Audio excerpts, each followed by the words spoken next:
I'm running out of pre-roll sketches. Hasadika Ibawaya.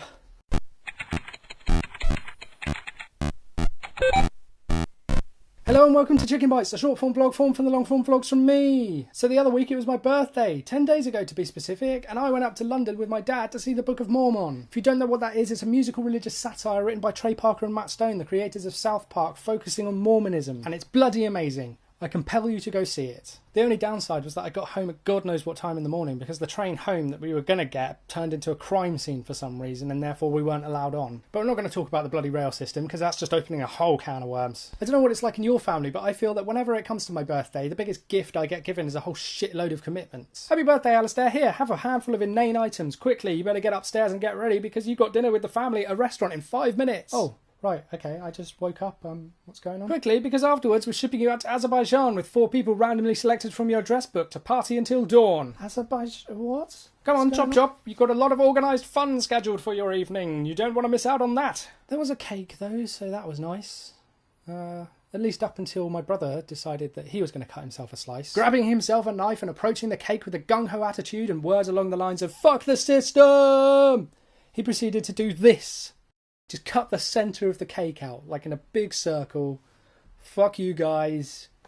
Speaking of outrageous and offensive antics, David Cameron is going to censor the internet. I'm sure you've all heard about this. It's been all over the place. The whole mandatory filter so that we have to opt in for adult content like Oliver begging for food. Please, sir.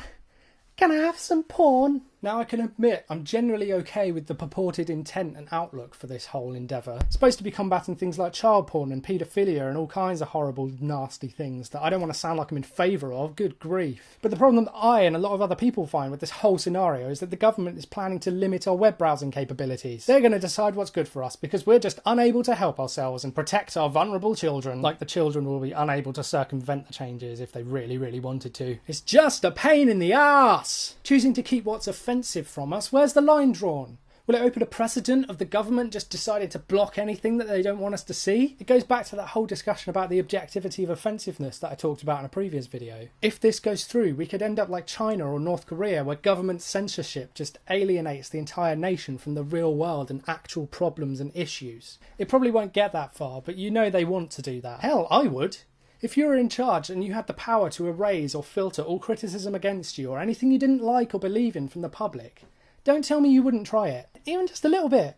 Maybe just start small with all those offensive naughty bits you can see on the internet these days. Anyway, on a lighter note, Ant and I went out the other day with one of our mates to talk over a script we'd written. It's for a Tasty Llama sketch that we want him to appear in, and we'll probably be shooting that fairly soon, so, you know, watch out. That started out quite cheery and then quickly devolved into rage. I'm sorry about that. Leave a comment below with your views or things you'd like me to discuss in future vlogs. Hit like and subscribe if you want, and I'll see you next time. Thanks and bye.